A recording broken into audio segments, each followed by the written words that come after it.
Hello, ladies and gentlemen on YouTube. I chose not to do the summary yesterday because I just wanted to do Clash. I slept quite well today. Let's jump in to day 7. Let's go through it rather quick because I'm sure everyone's just hyped up about the quarterfinals anyway. So let's just go through some of the games and some initial thoughts. We can close the chapter on TSM and LGD and FlyQuest and of course Unicorns of Love. So we don't need to dwell on this too much. We, of course, upload. I'm saying we, but I'm all alone. I am uploading these, since they are longer forms of content, onto the Spotify channel. I don't know, just search for the voice of Yamato. The voice of Yamato, and you'll find it. It's not the link that is below. I'm just too lazy to change it. So we just, we continue. I slept very well, in fact. I hope all of you also slept well. It is something that I should cherish more. So I slept long, and then during the group stage matches today, I was taking naps as well, and that was pretty nice. Anyway, day 7, Fnatic and TSM. I think Twisted Fate ban. I was saying always, if teams ban Twisted Fate, that renders the Nidalee of TSM useless. This time around they went for the Galio, but Galio is a very difficult champion to play. Very difficult.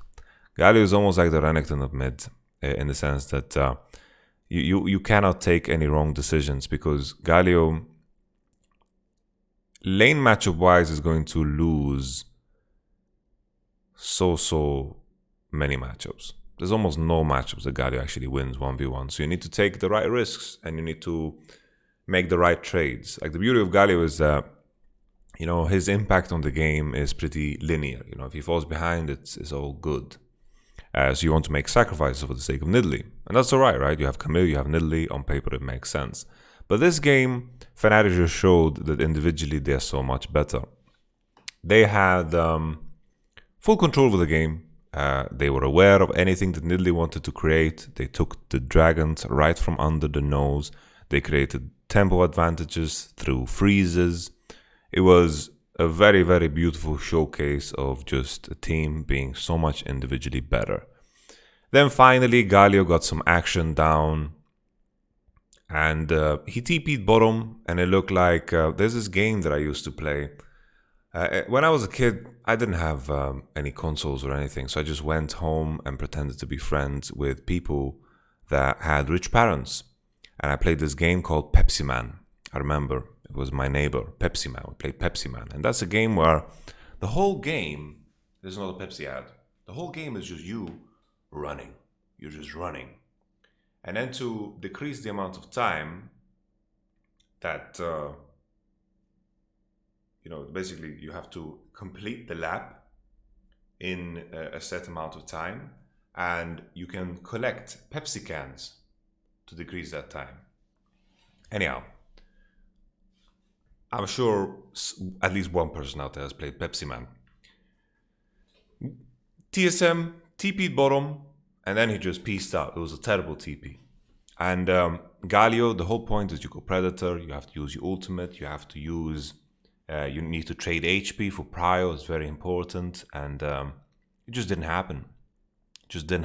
Nemesis could farm away very, very easily, and eventually there was this moment where Bifrost tried to roam onto the map, and he just got snapped in half, man. I think in a lot of these games, I think TSM's bot lane was very, very ineffective. I think they got too used to getting carried, as rude as that might sound.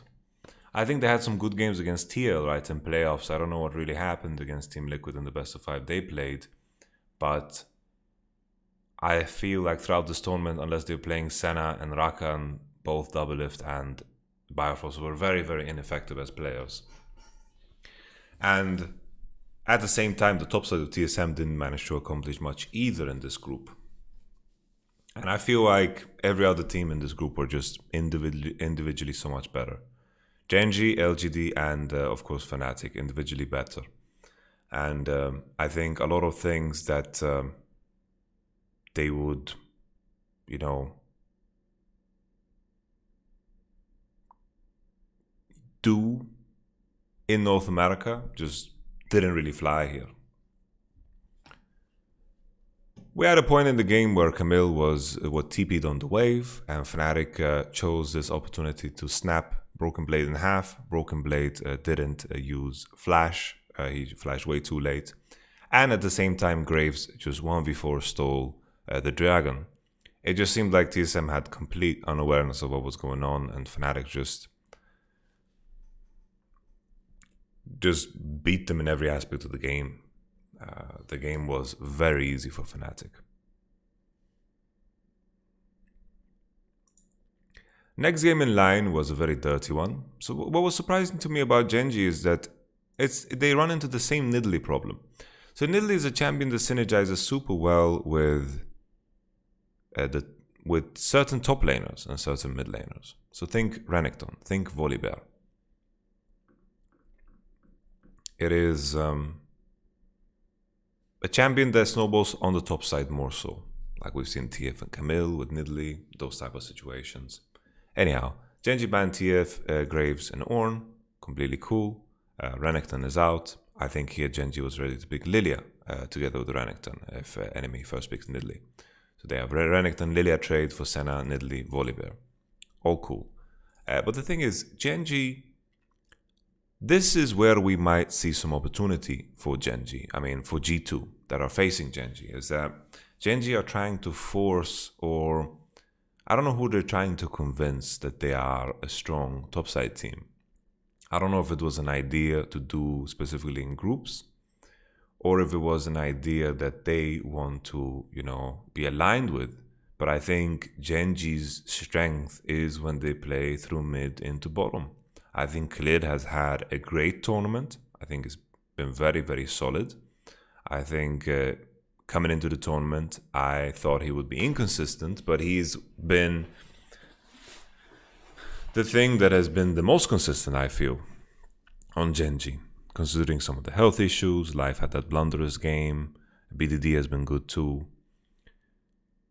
I think Genji, when they play mid into bottom side, can take games off of a Damwon or top esports. Can take games. I'm not saying they are better, but I think they can take games. When they play top side, they look very, very wonky. That practice did indeed pay off, because later in the day we had a game between Fnatic and Genji, but we'll get to it. This game was an absolute mess. It should have been over very fast, because Renekton died a couple of times and Volibear and Nidalee were very far ahead, but LGD managed to claw themselves back, and then eventually it ended in the most absurd way, where LGD, of course, the composition scales worse. So they have the Orianna, Lilia, Renekton. Enemy has Senna and Azir and Volibear and Nidalee. I just feel like the counterparts here just scale better. I think Tam is decent into Pantheon. I think it's just an easier competition to navigate when it comes to how good Azir is going to be against the enemy champions. It's hard to play Lilia and Renekton against Azir. Anyhow, we continue. This game, just before we continue, it ended in a way where LGD were just pushing down mid when they gave up a dragon, and then Genji just came up from behind, and LGD, I don't know what their plan was, but they were trying to look for end, and it was very, very unrealistic, and they just got aced and they lost the game. So this was a game that made the stock value of Genji go down quite heavily, because they kept aligning with the Nidalee Volibear and couldn't find the right transition. When Genji, usually when they're ahead, are a very, very precise team, but I think usually that is when Ruler and BDD are the driving forces within the game.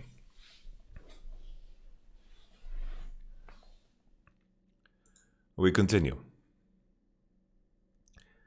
Genji versus TSM was also, this was at the point where TSM was already out, and this was a good game from TSM. Finally, Bjergsen showed some flair and color. I think Spica was a good performer throughout the tournament. And The only, I was saying, I was in the caster green room and I was saying to Dracos, because we were both on the analyst desk on this day, I was saying, I think Double Lift is going to throw playing Aphelios against the enemy team composition. And it was just my gut. And time again, it happened. It was a very, very awful game. I don't want to pinpoint it only on Double Lift, but this Aphelios choice was strange to me.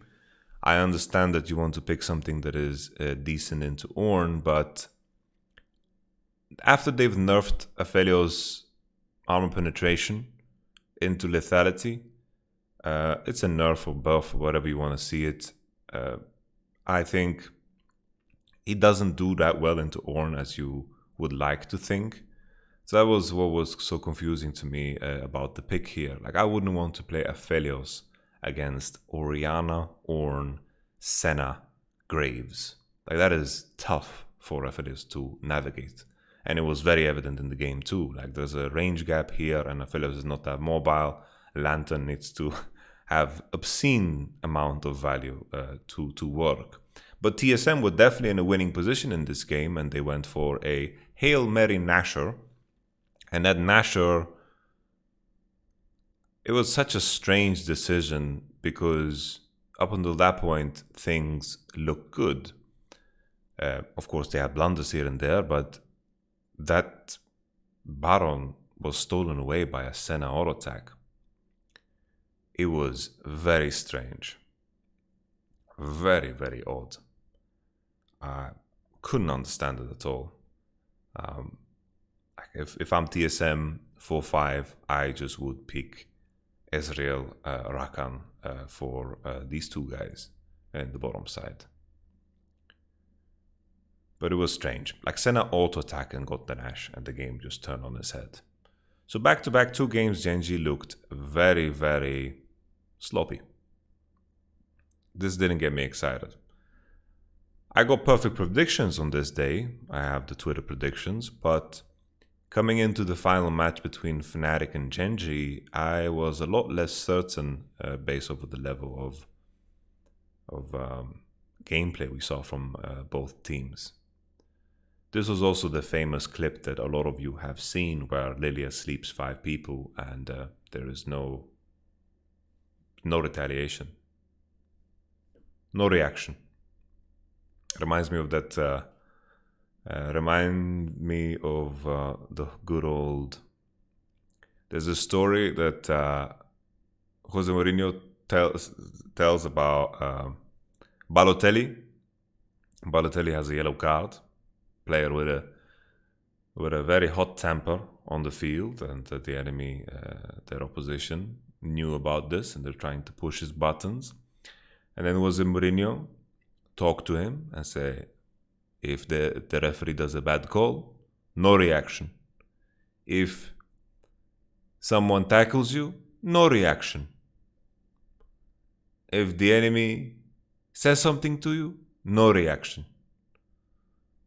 Balotelli got a red card 46 minutes into the game. He had this conversation with him on during the halftime break. The reason I'm bringing this up and telling the story is because I'm telling the story because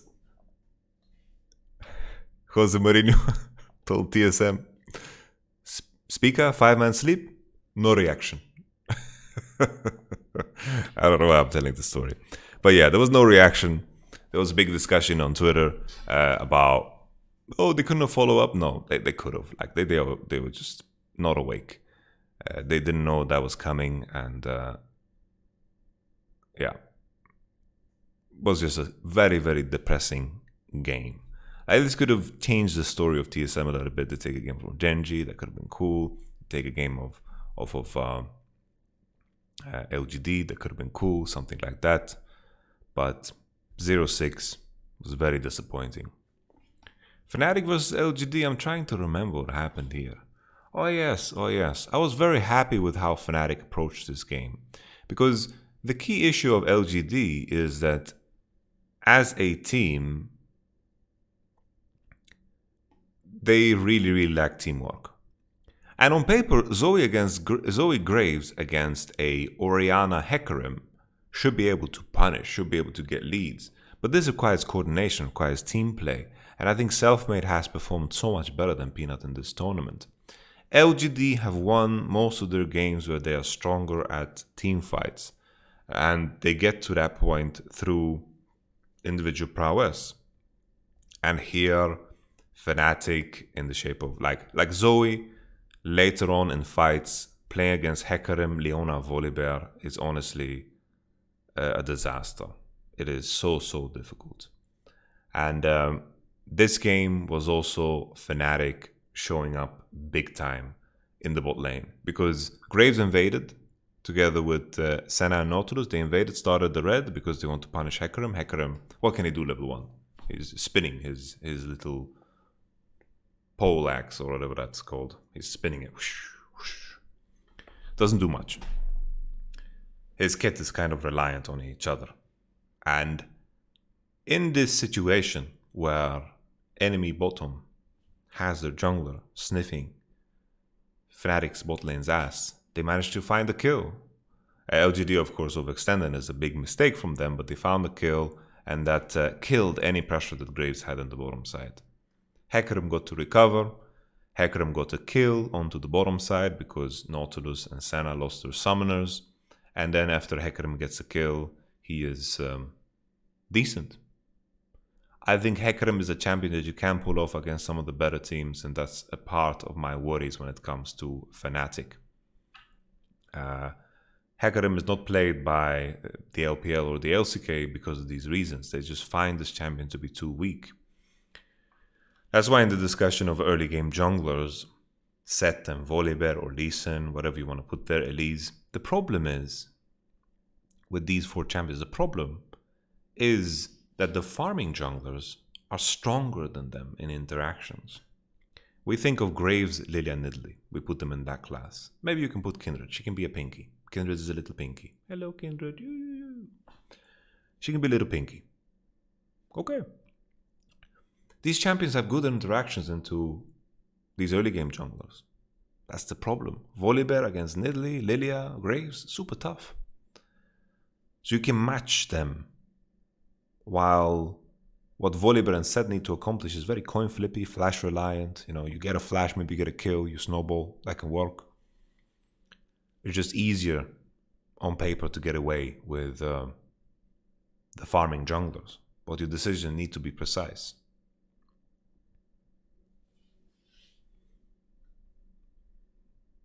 Hecarim, farming jungler, but he doesn't fulfill the same criteria as these other 4. The Pinky Kindred, Lilia, the Graves, and of course the Nidalee. So, Hecarim, if he fights against Volibear, loses early. Fights against Sett early, loses. The interaction is back and forth. I wouldn't say straight up loses, but you get my point. It's not the same.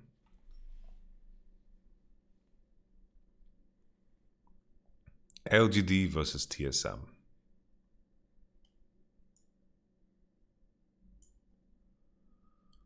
LGD versus TSM. This was a Zilean pick into Oriana. So Zilean Graves doesn't really function together. Zilean really has no prio against most champions. Really has no prio. He even got solo killed. He got solo killed, and LGD just showed that they were individually better. There was some back and forth, but I never felt like TSM had any life in them. We can continue to the final game. Genji versus Fnatic. So this was, I thought blue side won draft pretty hard here.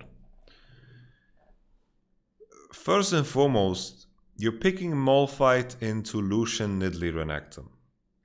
Malphite in isolation is not good against Renekton. It's good that you can buy armor, but how valuable will that armor be? That's the question, right? That is always the big question mark.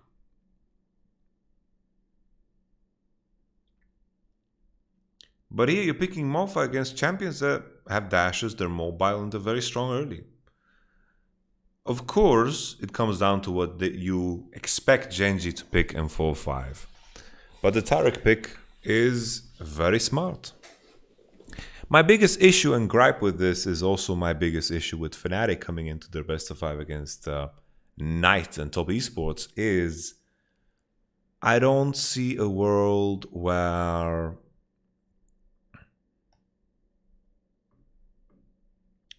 Nemesis is going to be effective on anything else than the Lucian and the Orianna.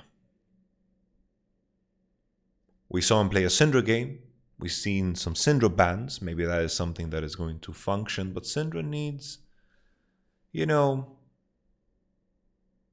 some conditions from the jungle to win. Fnatic, I don't know if it's a decision from Nemesis or self-made, but the interaction between Nemesis and every other piece in the game has been strange. I didn't understand this Lulu pick. I thought they're picking Cassio. I was like 100% they're going to pick Cassiopeia here. That is the plan for Nemesis. And then it didn't happen. They picked Lulu. And I don't understand Lulu. Lulu Graves can be okay 2v2, but Lulu Senna, the interaction is not so exciting. Like the strength of this combo on Fnatic side is that there is a lot of cheap, strong items, right? The Manamune, like everyone itemizes very similarly with very cheap items. Malphite, cheap items, Lulu, Athenes, Ardent. You have Senna with their lethality items or the Manamune. Very cheap items. So they can get ahead of the curve just a little bit. On 2 core, they can be very strong because they're going to reach that before the enemy is going to, figure it out.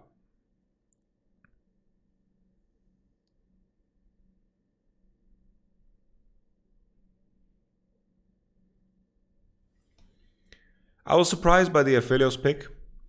I was thinking, this might sound wild to some people, but I thought this was a sick Kindred Taric spot. Kindred Taric bot lane, could have been juicy maybe. Kindred might be low-key OP, but I don't know about the matchups too well. Kindred bot is something that deserves some experimentation. But I also thought they were going to pick Caitlyn Morgana here. I thought Caitlyn Morgana, what are they going to do against Caitlyn Morgana?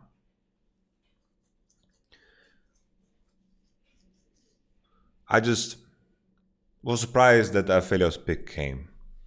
But Taric is just good enough against Malphite to compensate. Like Taric just straight up counters Malphite, right? The biggest issue though, if we look back at the draft for Fnatic, I think they should have just picked Orianna on 3rd. I didn't understand the reason of picking Leona. Like Hylissang doesn't have a small champion pool. His champion pool right now is matching most of the things that we want to do.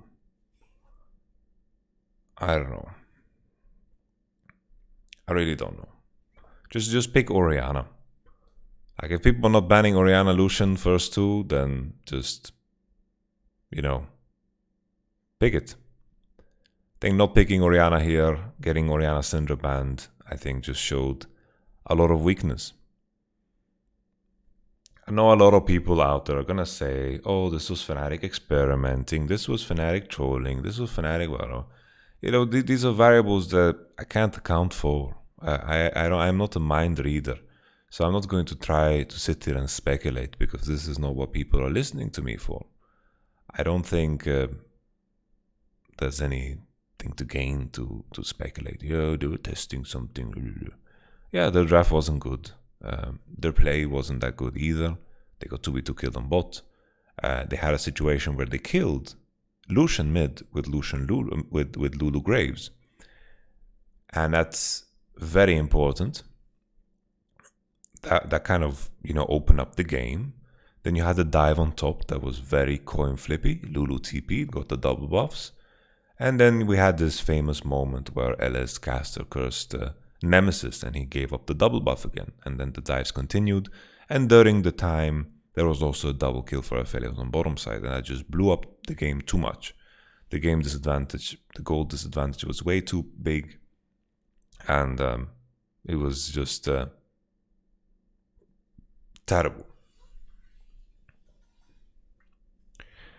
A thing that I saw in Korea is, since it's played, is that a lot of Korean AD carries like to pick Aphelios into Senna. I'm not sure why. I don't like it too much. Like, I'm not a big fan of Aphelios in general. Like, this game, like, they won the 2v2, but I don't know if it's based over the fact that they had Aphelios. Because ever since Aphelios doesn't have natural armor penetration like the percentage one in his kit, I feel like he has gotten worse into tanks than before. Sure, he can stack chakrams and, do a lot of damage in close range, but it's not something that really stands out to me as a great champion in the current meta. But they got the 2v2 kill on bottom, right? They got the double kill. So it's tough to complain about it. I just think the Taric pick is also important. I don't think Malphite can do much against the Taric, And then Aphelios can regen up during this time. Fnatic's composition is very bursty, and Taric definitely counteracts that. I would have loved Cassio here because Genji's composition is relatively short range, but Lucian Nidalee can still win against Cassio. The matchup is not a counter as it was in the past. It's just that Cassio's miasma and, in general, control of space is in the same bucket as Syndra or Orianna here. I just think not picking Orianna third was the biggest blunder. Anyhow, we continue. I think to close the chapter on LGD, I think LGD had some clear issues that couldn't be solved and issues that could be solved. And I think a lot of those showed up in play-ins already. I think if LGD didn't get to play play-ins, I think there's a big chance that they go 0-6 straight up. And I think with the games that they got to play, they got to figure out some of the issues they had in terms of how they want to draft.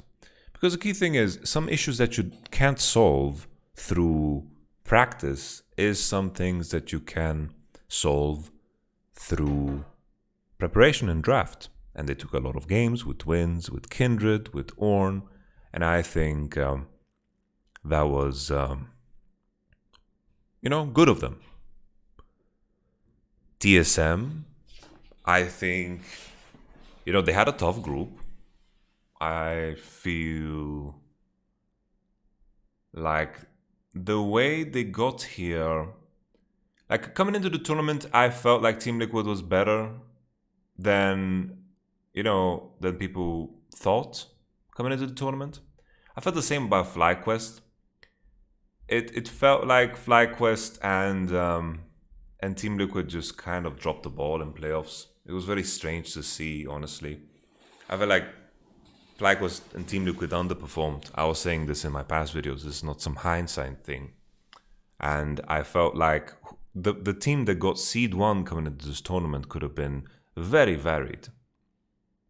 It could have been any of these 3 teams.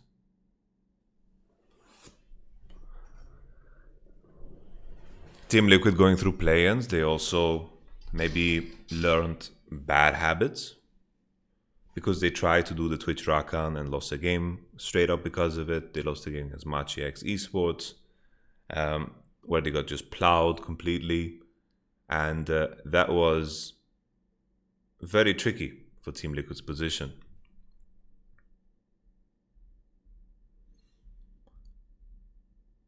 I think FlyQuest and Team Liquid can walk away being happy with their performance, but the nature of best of ones, it comes with a lot of silliness. And everyone's left with just the scoreline in the end. TSM won 0-6. But 2 of these games, they were heavily winning, and then they threw it away. Those games came Were they heavily winning 2 games? They were heavily winning 1 game, I think, against Genji. I wouldn't say they were heavily winning against Fnatic. FlyQuest as well stole a game from Top Esports because Top Esports drafted very poorly. And I'm not gonna lie, even though Team Top Esports drafted poorly, I didn't think that they would drop a game to FlyQuest. FlyQuest got a lead, they had the level one, and then they got the hook on bottom, and then they just kept it cool. They kept it calm and composed, and they played around the drakes and the objectives. And then there is no bullshit that Top Esports could pull. Uh, they couldn't think of anything outside of the box because the truth is right there. The truth is in the picks. And FlyQuest were very sturdy. Same with Team Liquid, right? Team Liquid against Suning. They stole a game from Suning, even though I think Team Liquid is worse, where they had them all fight into the triple AD carry comp with the Graves, Senna, and Jace. That was very silly. I think TSM can walk away from this feeling that not tactical, Speaker, that's a very nice prospect. I think Speaker did well. In the conditions that Speaker was jungling in, it's very hard to do anything at all. And I think Speaker is exciting as a jungler, considering he's a rookie. Tactical, the same thing. He's a rookie. I think that's exciting for the whole region. And I guess you have to take a harsh look at players like Doublelift because his entire year was not that good. In spring, he was performing horrendously, and coming into summer, I think most of the time the focus was always on Bjergsen. I think Doublelift had a couple of good series there for sure. Against Team Liquid, for example, I think that was a good series. I don't want to take everything away from Doublelift, but you have to begin to put things in perspective if you want to go further. You know? Are some players past their prime?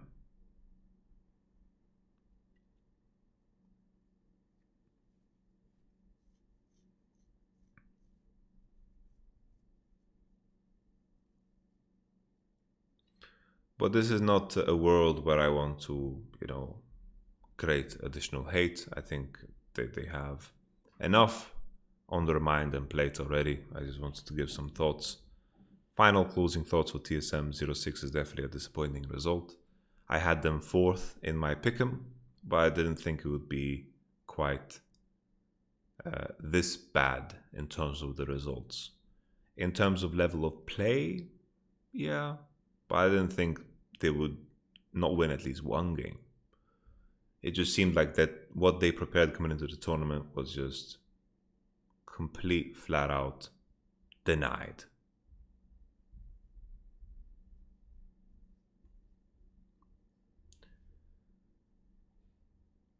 We look at day 8.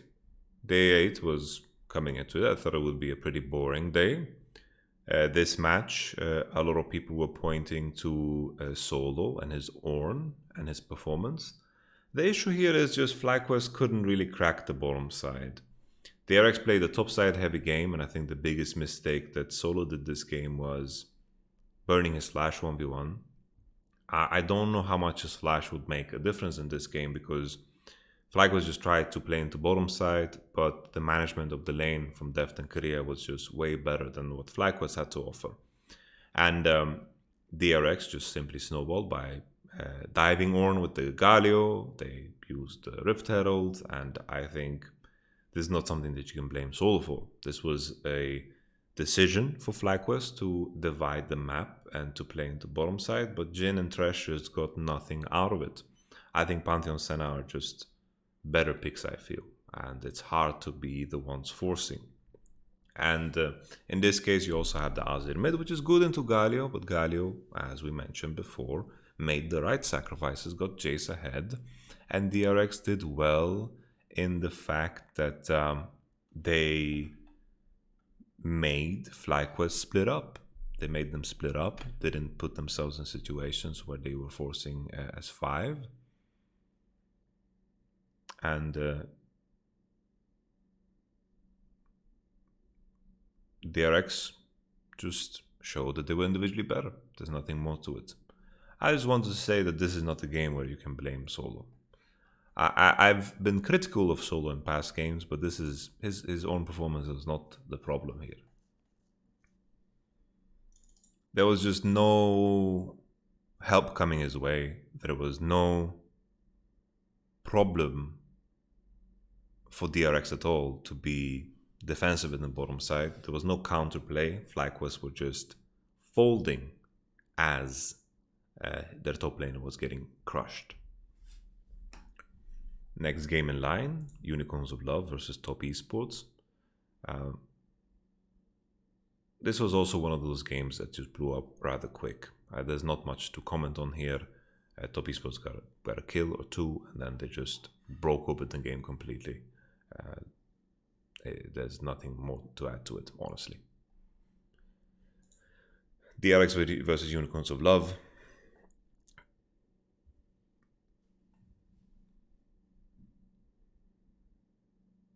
Trying to remember.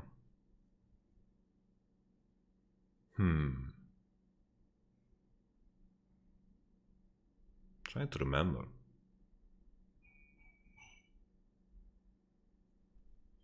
Did I just fall asleep during this match? Now, to close the chapter on Unicorns of Love, I felt like the role of Unicorns of Love in the group stage was to remind us of how terrible Mad Lions really was. It's just pretty harsh. It's pretty rude.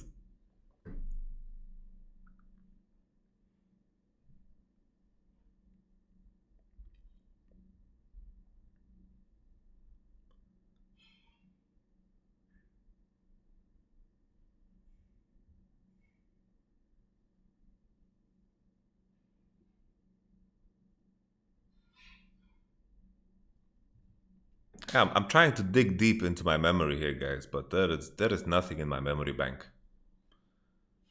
Nothing in my memory bank. Nothing at all. Anyhow, let's continue to the main event. Top Esports dropping a game against FlyQuest.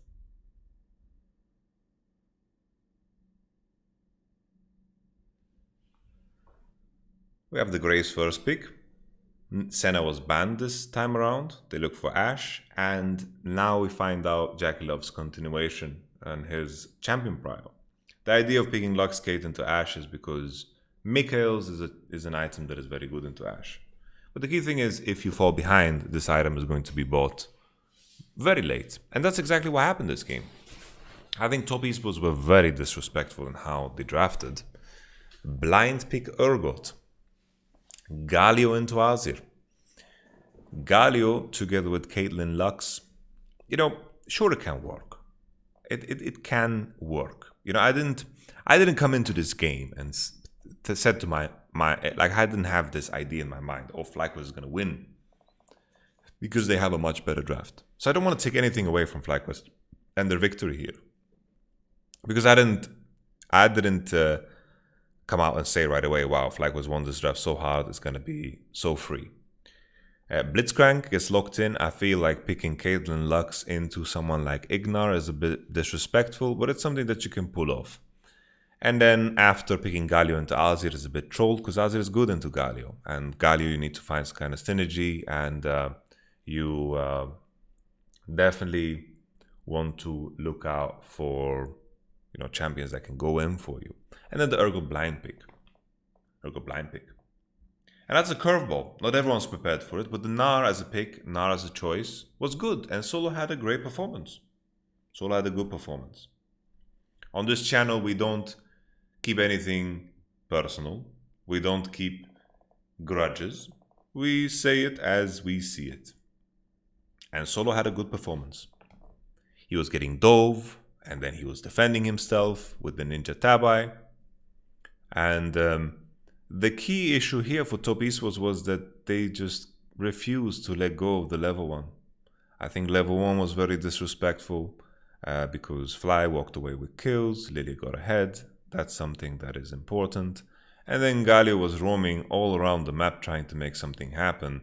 And eventually he just came back to mid and he was 30 CS to 65 CS, and there's just no recovery from that. Because FlyQuest in this game just made sure they didn't take any risks. They took it easy. They knew they were in winning position, played around dragons, and that was all she wrote. Good performance from FlyQuest, good mid to late game, very nice. Early game, they did what their champions could do, and this has been a trend of the meta, right? That often when a team gets ahead, they stay ahead and they finish because the mold and the path to victory is pretty straightforward nowadays. We have the Drakes to play around. They had the Ocean Soul eventually in this game, and that's good. Props to FlyQuest. Not a lot of games we saw where a team was behind and then they fought their way back. There was maybe one game with G2 against Suning, or maybe Genji versus TSM. There's nothing else that really stands out in memory. Those are the moments we saw the upsets. PSG versus, of course, JDG. That was also a very similar story, very similar to this game. There was a big level 1, there was a continuation with an invade, and then JDG fell too far behind, and that was cool. Team Liquid versus Suning was more of a draft victory, which is very similar here, draft victory. But there are certain variables and in terms of preparation that you can definitely, gain a lot out of. I feel like this World Championship definitely loves preparation in level 1 because the game feels very snowbally. So props to FlyQuest. I think they did better than I expected in this group. And I, for one, I think they should be happy about it. 3-3. It's good. It's solid.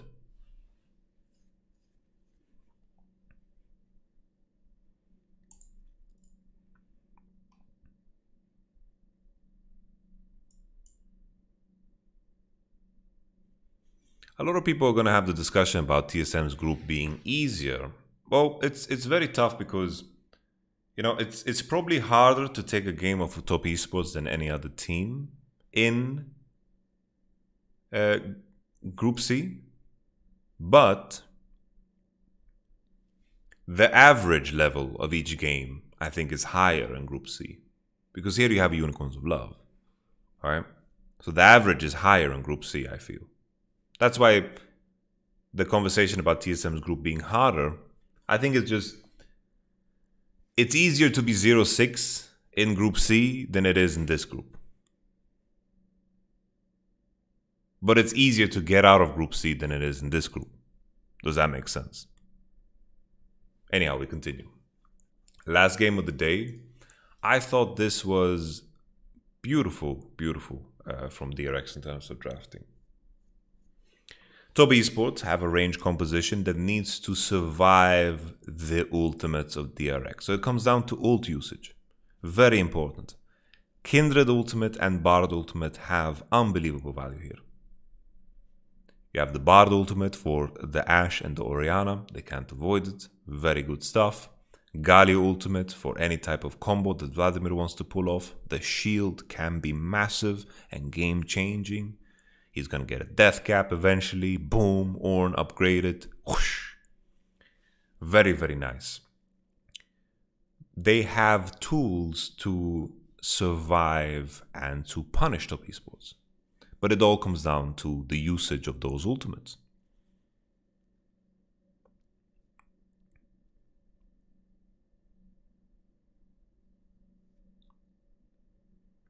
In this game, it was a very, very big back and forth, and I felt like DRX were winning because they were winning the small clashes with the help of Galio, and Piotrek had a wonderful early game. I felt like they transitioned into the mid game with a lead, and that was very, very good for them. I thought the Lulu blind pick together with Ashe, it works, but Bard is open. I just felt like DRX's composition will have so much value from Kindred, Bard, and Ornn in this game. I don't like Vladimir into Ornn at all. The simple reason is, by the time Vladimir is going to reach any breakpoint, is when Ornn is going to begin to build items. Ornn has an easy time in this lane. if anything, Vladimir is the one that can get ganked sometimes. And eventually, Ornn should buy a goddamn locket of the Iron Solari. I don't know why it didn't happen. Why didn't they build a locket of Iron Solari on the Ornn as a third item? You can deny so much of the Orianna and the Vladimir combo, and that's pretty much the only danger here. Bard can get the redemption, and then these items are going to be so powerful against the enemy team. You have Mikhail and redemption eventually if you have money on Bard. Maybe you should even farm and take some gold away from the people, because redemption is going to be so goddamn valuable here. You're going to get an upgrade from Ornn, and the healing gets amplified from your runes and from Mikhail's as well. But Top Esports were just way better. They were way better. They played around these ultimates, baited these ultimates, and then when these ultimates are on cooldown, when there's no Bard ultimate, there's no Ornn ult, no Kindred ult, Top Esports composition is way better. Way better.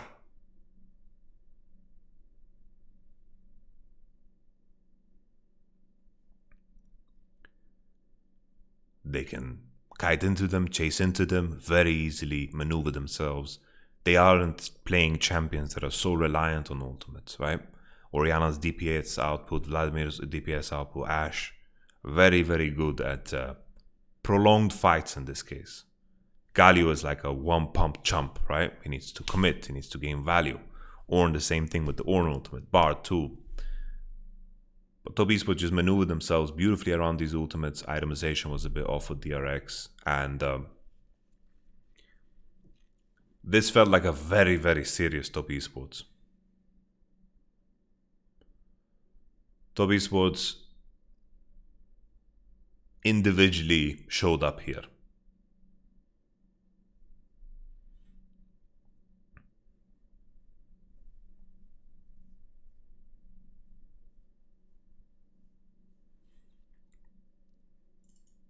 It was a very beautiful game, and it's hard to put words into all of the effort that DRX went through to gain value here. But from first glance, when I was watching this draft, I was like, Bard, Ornn, Kindred are going to be so, so happy. The only question mark is, of course, Galio. Galio is getting picked so much, but I honestly don't like the champ. I really don't like the champ. That's the only thing that makes me question this draft, is Galio. Galio's ultimate gives you an AoE shield, which is cool. But other than that, I don't know. I don't like it. I don't like it. I just don't. Second wave bans also a bit strange. Blitzcrank Morgana. But to be fair, I wouldn't want to ban Lulu Vladimir.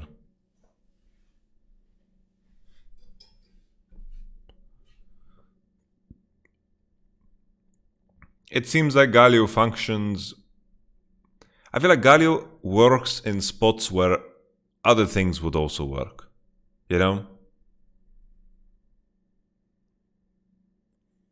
I know he has a shield in his ultimate and so forth, but...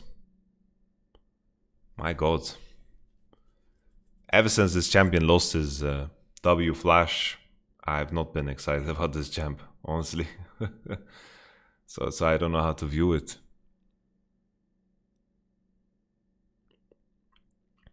Like it's a good champion when you can... like it just feels like a shitty Twisted Fate. It's just a shitty Twisted Fate. So I don't know. Like it's just Galio doesn't have any good jungle, like doesn't have any good lane matchups. Same thing can be said for TF.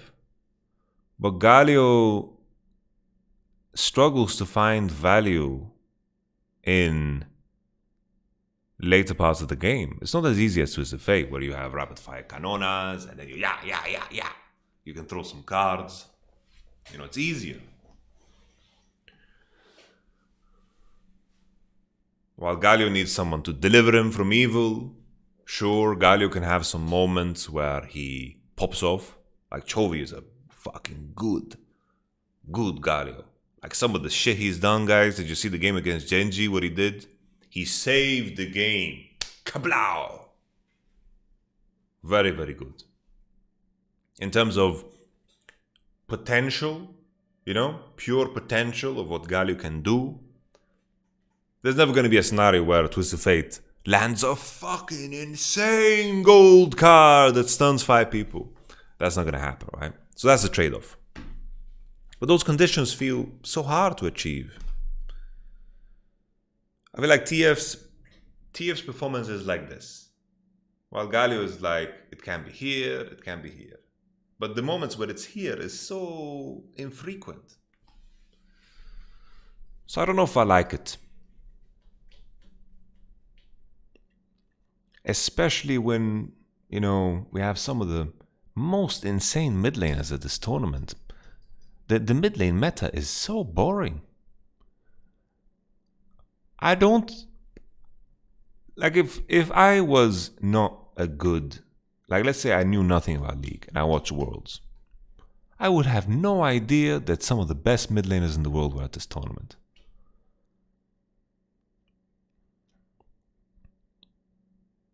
Unless you watched Chovy and BDD and like Knight the entire year, it would be kind of whatever, right? So about the junglers? This is weird. Makes me kind of unhappy. I want to see more. I don't like this jungle meta. I don't like it. Yeah, mid is just another support.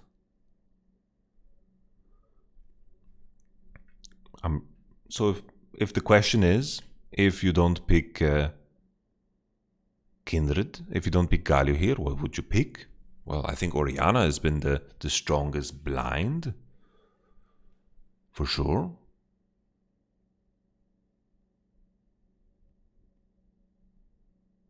Ryze is fun. Ryze is fun to have in the meta. Ryze is really fun, guys. Ryze has so much potential in the kits alone. How can you complain about Ryze?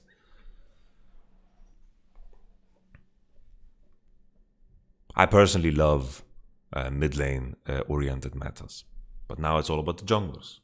Mid laners are picked to support the junglers, and Chovy did a very good job of doing that, to fulfill that role. It's just weird. It's funny, right? This is Doinby's meta. I feel like Doinby could be so good, but FPX had many issues. Obviously, the most fun metas for mid laners are assassin metas, split push metas. That just isn't the case anymore. Lucian is fun. Syndra's fun. Orianna's fun. Nevertheless, we shouldn't get stuck in this very, very subjective conversation.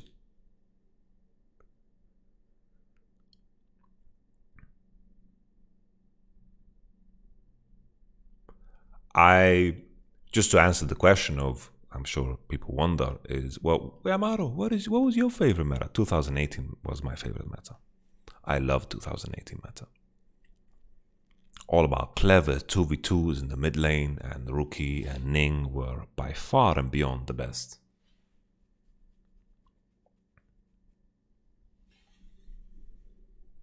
So, okay.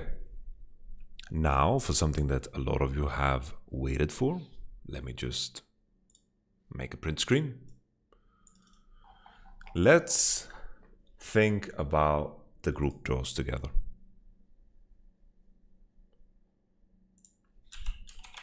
I'm just going to make a quick print screen and put it up on the screen so you guys see it, for those who don't know. So I think for G2, this was the best draw that they could have hoped for.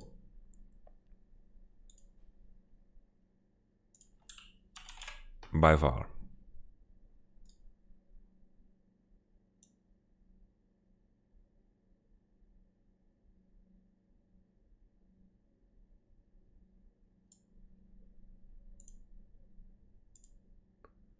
Boom, that's a picture. Boom, beautiful. Look at that, man. No one's eyes are hurt. Alright. Alright. So of course pick'ems are not open yet.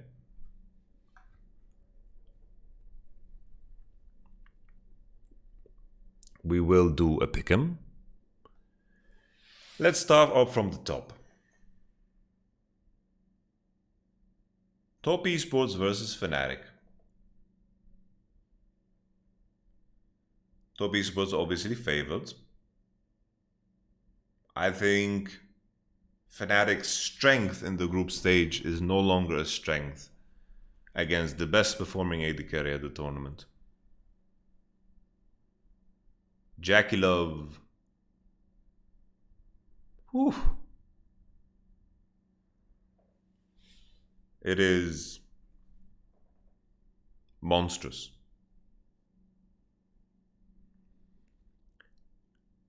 I think the issue with Fnatic too is, like, if I'm preparing against Fnatic, I'm looking at their jungle champion pool and I'm looking at their mid lane champion pool. If I can push SafeMate onto Hecarim, I'm happy. You know? If I can push Nemesis away from Lucian or Orianna, this would be my goal. And keep in mind that another additional factor that makes this even harder is that top esports get to choose side.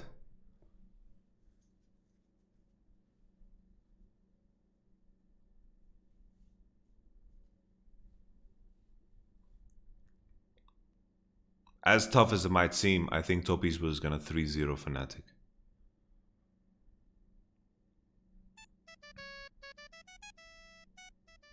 Derelmo, thank you very much for subscribing.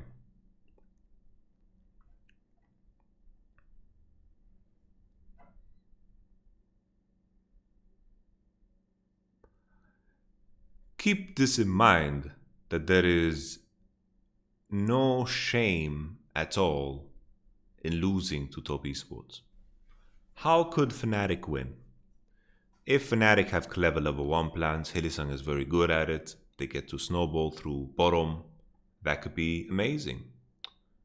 Someone in the chat said that Fnatic has a draft advantage. That's really not true.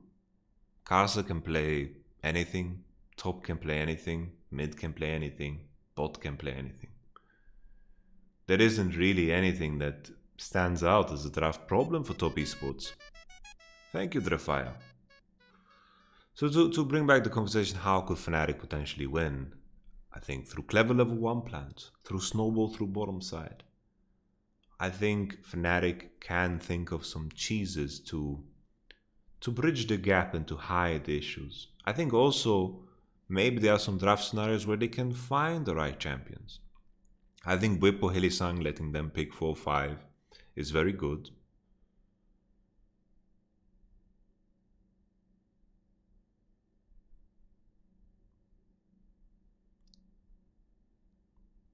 Because I think Bwipo has a decent champion pool. Like if we look at Fnatic in this tournament, right? The stars align for them. Bwipo has always been the guy who plays. He always liked the Volibear. Played it the first in top lane in Europe. That's a good thing. He plays a lot of Ornn, plays GP, plays all of the tanks, loves to play weak side. He's like the weak side top lane king, right? Never gets any attention from his jungler and he always figures it out. Bwipo is very good for this meta. Same thing with our boy Hylissang. Look at the bot lane meta right now. We have Rakan, Leona, Nautilus. All very good champions for Hylissang. We have a farming jungle meta, something that Selfmade really tried to make happen while the meta in his region didn't push for this. Like he was playing Graves forever. Alright? He's playing Graves forever. They were trying to make the farm jungle meta work forever. And then the patch landed, boom, the stars aligned for Fnatic, which is super good.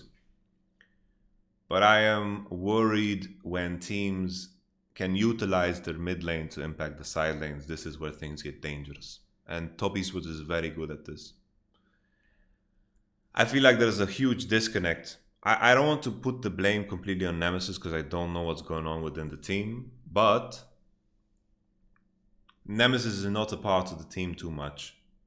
We saw some hints of it because Fnatic gained a lot of confidence in the last day of play that they had. They gained a lot of confidence. I was happy about this. Fnatic showed us some good level of play. But against Top East was just such a fucked up draw. It is very, very hard. So my prediction is 3-0.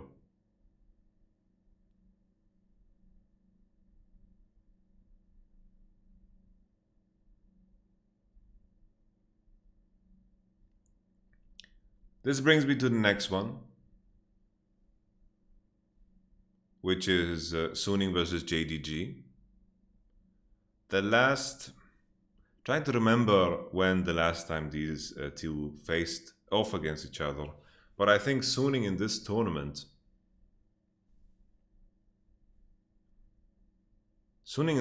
have shown some insane level. I think SOFM, I am enchanted by SOFM. Very, very enchanted.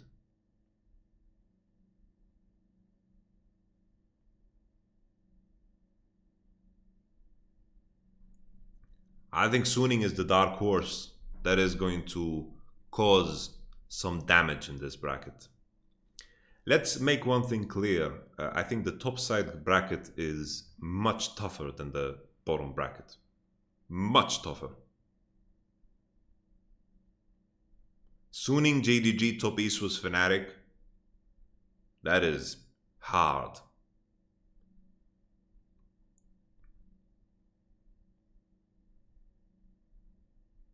Suning versus JDG will be incredibly close. I think this will be very, very close. Suning's story this entire summer has been of improvement. Thank you, Little Bird. It has been of improvement, and that's huge. Because Suning's time during the group stages have also been of improvement.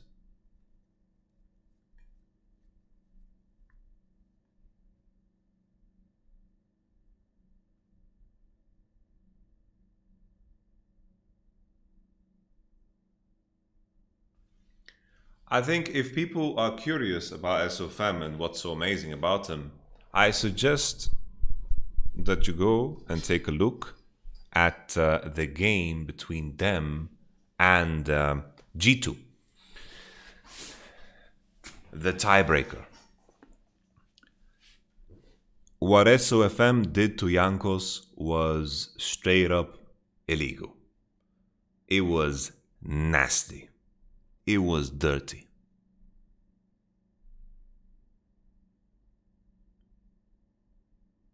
A bunch of rookies are not going to win the whole thing.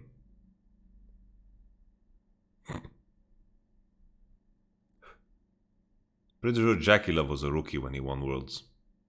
Baolan too.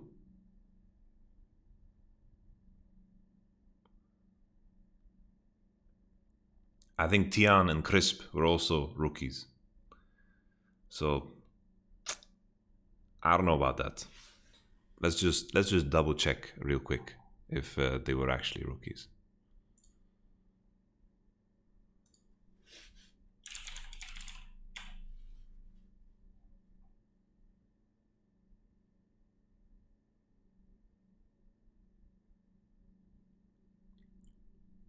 He was bench. I'm not sure if they were rookies, guys, so this might be fake news. Jackie Love joined Invictus Gaming at the age of 15, too young to play in the LPL. 2018, Jackie Love finally became old enough to play in the LPL.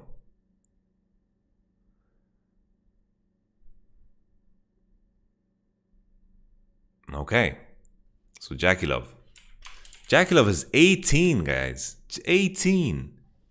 My goodness. Baulan. At the beginning of season, Baulan renamed to Megan. He renamed to Megan? My goodness. What a name. Okay, and then after they failed to make it to Worlds, he renamed to Baulan again. So he was Megan for a little while. Let's take a look at Crisp. Crisp, how long did Crisp play? Crisp was a newbie. He was a newbie, okay. Sorry, guys. Yeah, my information about who's a rookie and who's not a rookie is very bad. But back to the conversation. Just because someone's a rookie doesn't necessarily mean that they can't win Worlds. Forgive me for spreading false information about who's a rookie and who's not.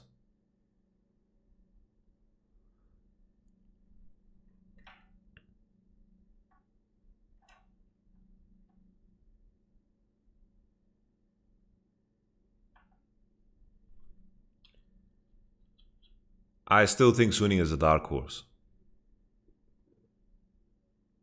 Yeah, Faker was a rookie. Faker was a rookie when he won Worlds. But those were different times, right? Almost everyone was a rookie. Tricky thing about JDG is that besides their game against Damwon, I wasn't too excited about JDG. But it just seemed like he was just fucking around.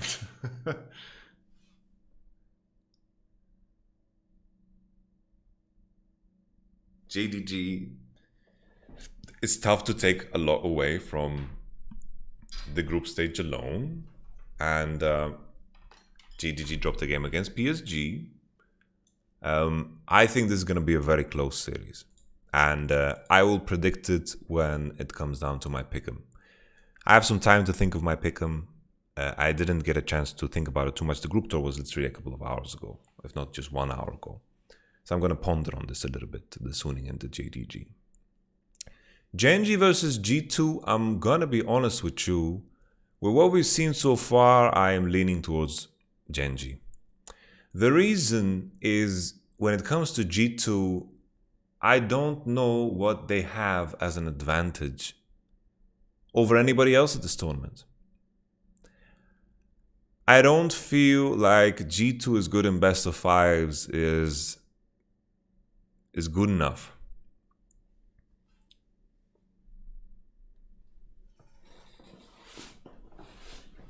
Rookie was a rookie and won Worlds. Come on.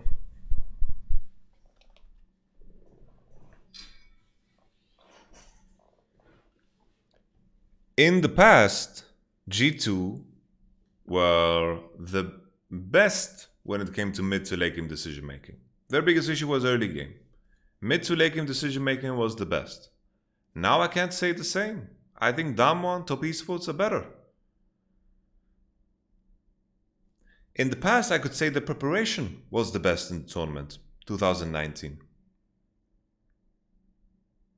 But now, I can't say the same.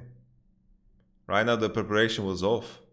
So a lot of the drafts look bad, and they don't seem equipped to deal with the current meta.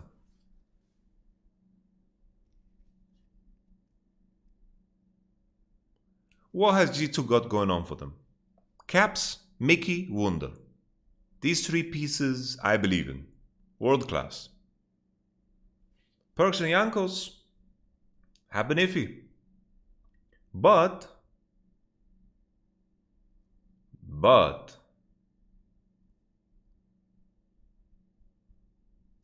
Perks and Yankos are players that can definitely find a lot of improvement in the span of a week, you know? Perks and Yankos have solved issues time and time again for themselves. These guys have been around for a long fucking time for a good goddamn reason.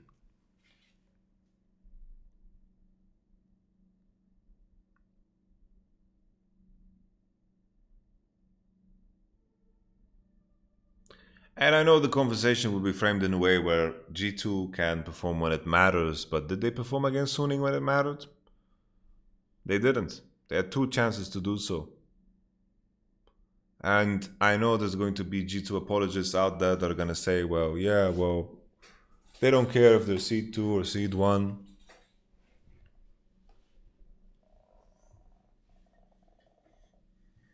On the other hand, Gen.G, my issue with Gen.G is I don't think they're playing to their strengths. If Gen.G played from mid to bottom, they are so dangerous. Oof. So dangerous. But they just refuse to do it. They refuse to do it. It blows my mind, man. It blows my mind. It's really, really painful to watch. I think BDD is performing well. BDD has been performing really good. But they're always playing Nidalee, Renekton, Nidalee, Volibear. Like, why are they playing into topside?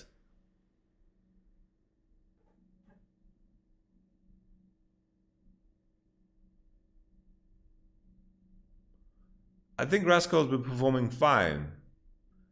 And I think Life has performed below expectations.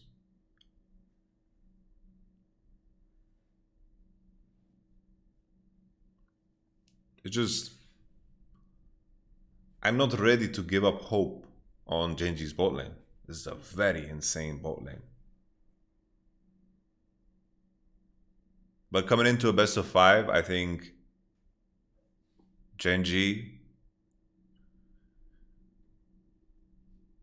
if I just compare how both of these teams have looked in best of 5s in the past, G2 tend to, like, I believe in G2 to figure out more about themselves than Gen.G within this time span. That's my expectation. But in terms of what we've seen so far, I think Gen.G have shown more.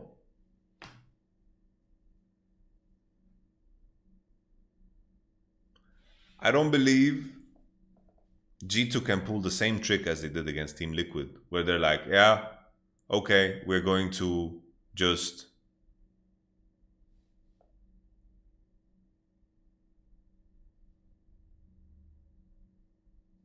pick Volibear and go bot.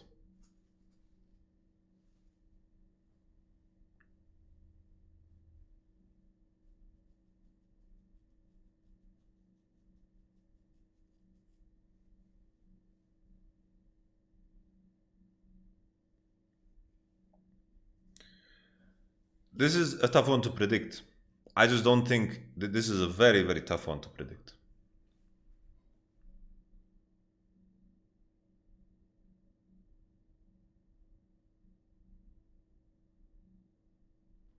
I only said I'm leaning towards Gen.G, but I haven't made my final decision.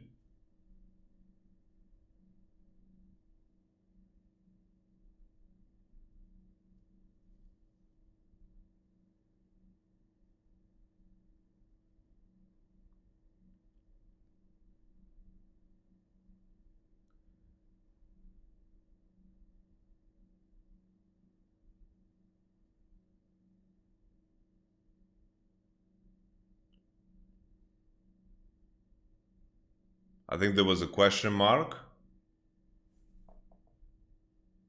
about Klid's performance. I think Klid has been decent.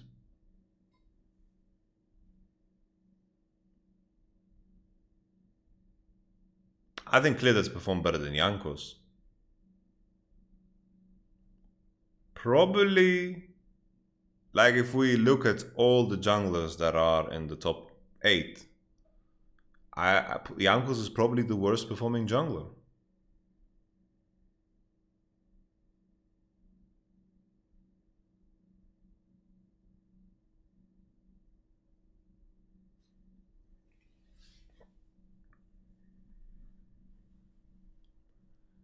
I'm noticing a lot of people in the chat are looking at seed as if that's supposed to determine anything. Like, oh, Europe, this is the seed one team from Europe. They can't beat Koreans' third seed. The form at the tournament, your past form only determines the entry of the tournament.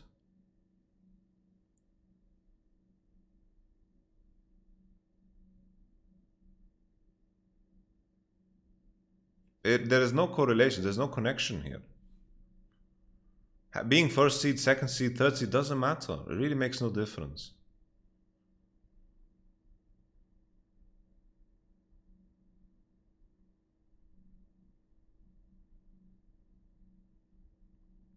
The key thing about G2 still, their two least performing members are players that definitely within the span of a week can figure stuff out.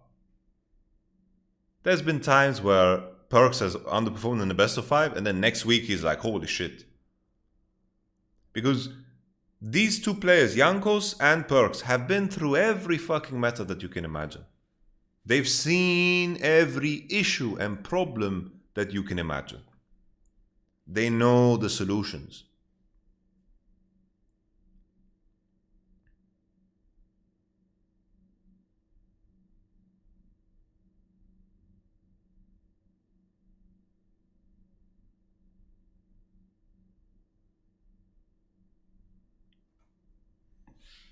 But Genji's issues at Worlds have been similar to the ones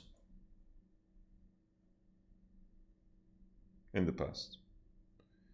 And people are mentioning Caps will cap BDD, but let's be honest. Caps hasn't been, Caps is not in a position where his role is that dominant as it was in the summer split.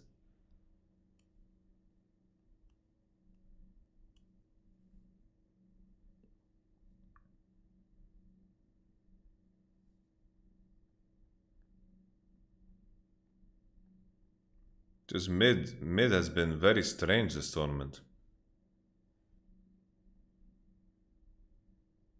Genji, like if they come into this best of 5 and they're like, we're gonna play mid into bot, we're gonna draft mid into bot always, and this is how we're going to defeat them. Rascal safe side. I think Rascal he's solid as a rock, man. Rascal is solid when he's playing weak side. He knows when to give up, plays the right champions. That is super key.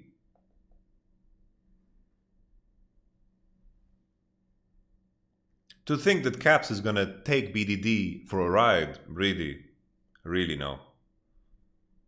BDD is really good. BDD lane phase is really strong.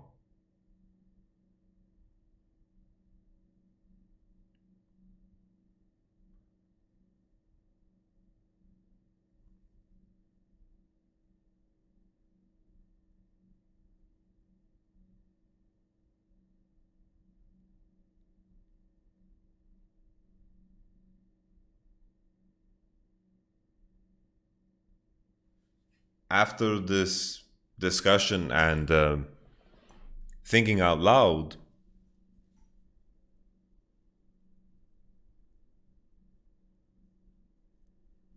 I just feel like I'm leaning towards Genji. But I'll make a final decision in my pick'em video. I'm going to take some time to think about it. So we move on to the next best of 5, and all in all, we will make the final prediction when we do the pick'ems, which is going to be open up tomorrow, so it's not going to be a lot of time. Let me just sleep on it. Damo versus DRX. I think DRX. I think DRX past 15 to 20 minute marks. I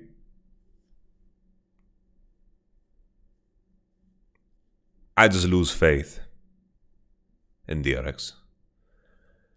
I think Damon is going to take a repeat 3-0. They look better than they did in the finals, and DRX are showcasing some similar issues. And I don't think that's going to change. I think DRX early game are very good. They're a bit coin flippy when it comes to draft. I think Chovy is very good individually, but that's not rewarded right now and how the meta is. Like him playing Galio, it doesn't really showcase what Chovy is capable of. And I think DRX got a very hard draw here. I think Top Esports and Damwon will go to the finals. And then my prediction for the finals, I'm leaning like 1% Top Esports. Because I think their ceiling is super, super high.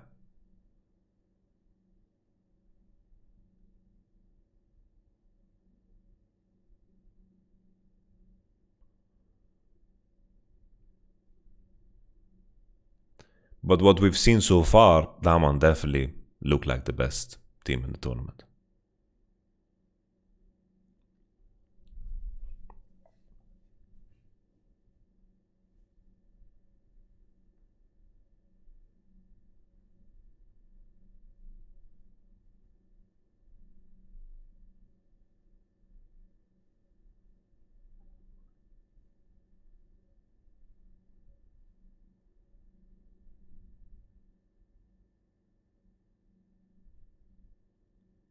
But I'm gonna lock in my prediction tomorrow. Pioshik has been good, honestly. I think the players that people had the most question marks about when it comes to DRX have performed good. Doran and Pioshik have been strong players for DRX in the group stage. Pioshik early game, very nice. I think Klid also has performed well.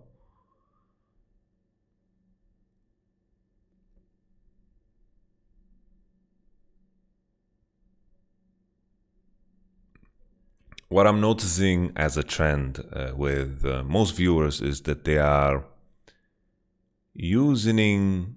I was thinking of sooning and using at the same time. They're using last year as if it has as if it has so much weight into this conversation. Many times I read, wow, you know what? G2 beat Dama last year?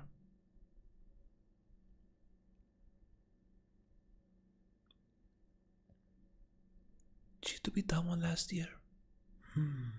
They beat every Korean team last year? Come on.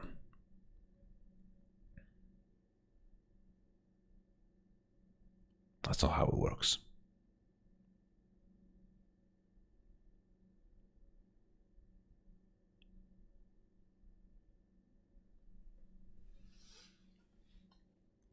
History repeats itself. Does it? Does it really?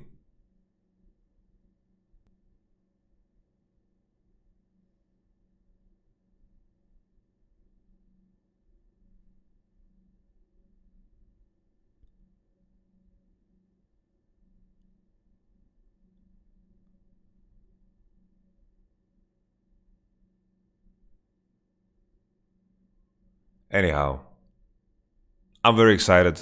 Either way, super, super excited. We are going to. I'm just gonna check if my team is ready for Clash.